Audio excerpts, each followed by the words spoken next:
సుదీర్ఘ కాలంగా పెండింగ్ లో ఉన్న ఎల్ఆర్ఎస్ అమలులో వేగం పెంచాలని రాష్ట్ర ప్రభుత్వం నిర్ణయించింది. ఈ క్రమంలో భాగంగా ఎల్ఆర్ఎస్ పై 25% రాయితీ ఇవ్వాలని ప్రభుత్వం నిర్ణయం తీసుకుంది.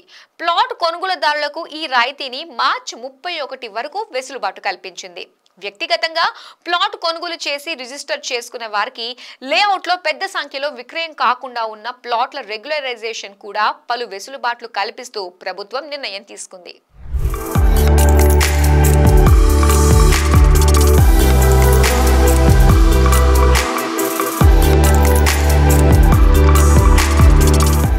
తెలంగాణలో ఎల్ఆర్ఎస్ మోక్షం అనధికారిక లేఅవుట్లను రిజిస్ట్రేషన్ చేయనున్న ప్రభుత్వం.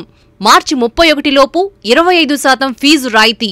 పెండింగ్లో సుమారు 23 లక్షల ఎల్ఆర్ఎస్ దరఖాస్తులు.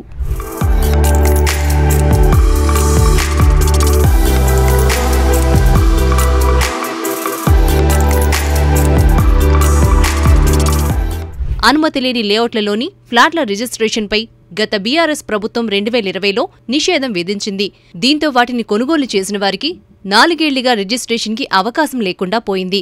ఆ తరువాత ఎల్ఆర్ఎస్ స్కీమ్ను ప్రకటించగా 2020 ఆగస్టు 31 నుంచి అక్టోబర్ 31 వరకు 2 నెలల పాటు గత ప్రభుత్వం ఎల్ఆర్ఎస్ దరఖాస్తులను స్వీకరించింది.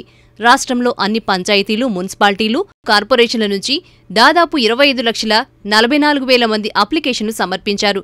కార్పొరేషన్లలో 4,13,000, మున్సిపాలిటీల్లో 10,54,000, పంచాయతీల్లో 10,76,000 దరఖాస్తులు వచ్చాయి. ఓపెన్ ప్లాట్లు, నాన్ లేఅవుట్కు సంబంధించిన వాటికి దరఖాస్తుదారులు ₹1,000 ఫీజు చెల్లించి తమ డాక్యుమెంట్ కాపీని సమర్పించారు. పెద్ద లేఅవుట్ స్థలాలకు సంబంధించి 10,000 దరఖాస్తు ఫీజుగా చెల్లించారు. అయితే అంతటితోనే ఈ ప్రక్రియ నిలిచిపోయింది.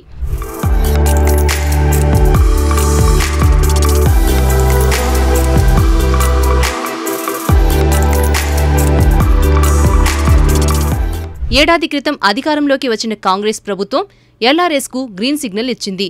అయినప్పటికీ ఎల్ఆర్ఎస్ క్లియరెన్స్ నత్తనడకన సాగడంతో కేవలం 2 లక్షల దరఖాస్తులకు మాత్రమే ఆమోదం తెలిపినట్లు అధికారిక వర్గాల సమాచారం. ఈ క్రమంలోనే మిగతా వారందరికీ ప్రభుత్వం వెసులుబాటు కల్పిస్తూ అనధికార లేఅవుట్లు, ఫ్లాట్లకి రిజిస్ట్రేషన్ చేసుకునేందుకు అవకాశం కల్పించింది.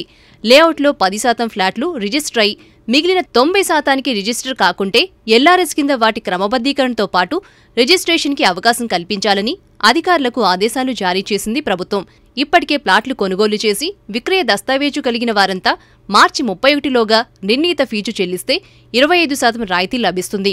కార్పొరేషన్, మున్సిపల్ కార్యాలయాలకు వెళ్లాల్సిన అవసరం లేకుండా నేరుగా సబ్ రిజిస్ట్రార్ కార్యాలయాల వద్దనే ఎల్ఆర్ఎస్ ఫీజు చెల్లించి రిజిస్ట్రేషన్లు చేసుకునేందుకు ఏర్పాట్లు చేస్తోంది రేవంత్ సర్కార్.